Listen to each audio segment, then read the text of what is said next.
पुरानी हवेली का रहस्य। एक वीरान हवेली में छुपे राज की खोज। शैली, रहस्य, थ्रिलर, भावना।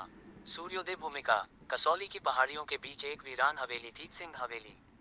पुराने समय में शानो शौकत की प्रतीक, अब एक डर और रहस्य का प्रतीक बन चुकी थी। गांव के लोग कहते थे कि वहां रात को एक लड़की की चीखें सुनाई देती हैं, दीवारों से अजीब सी सरसराहट की आवाजें आती हैं और कभी कभी खिड़की में कोई सफेद साड़ी वाली औरत दिखाई देती है। लोगों का मानना था कि हवेली में आत्मा है, पर कोई जानता नहीं था कि असली सच क्या है। आदमी ब्रीफकेस। आरव की जिज्ञासा। दिल्ली से आए पत्रकार आरव मेहरा को इस हवेली की कहानियां बहुत रोमांचक लगी।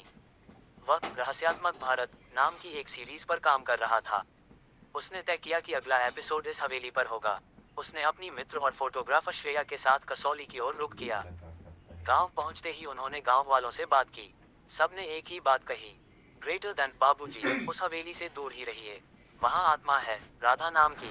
अब तक किसी ने वहां टिककर कुछ नहीं किया। पहली रात हवेली में कदम। शाम ढलते ही आरव और श्रेया हवेली पहुंचे।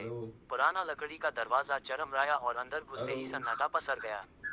दीवारों पर पुरानी पेंटिंग्स थीं, जो अब धुंधली पड़ चुकी थीं। हर कोने में धूल, मकड़ी के जाले और गहराता सन्नाटा था। तभी अचानक ऊपर के कमरे से किसी के चलने की आहट आई।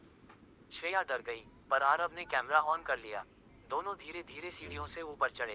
एक कमरे में पुरानी लकड़ी की अलमारी के पीछे उन्हें एक पुरानी डायरी मिली, राधा नाम की लड़की की। उसमें लिखा था, ग्रेटर देन, मैं अनिरुद्ध से प्यार करती हूँ, लेकिन पापा को ये पसंद नहीं। उन्होंने मुझे इस कमरे में बंद कर दिया है। मुझे नहीं पता क्या मैं कभी बाहर जाऊंगी। बूढ़ी औरत। सच्चाई की शुरुआत। अगले दिन वे गांव की सबसे बूढ़ी महिला उमा दादी से मिले। उनका चेहरा कांपते होठों और बुझती आंखों से भरा था।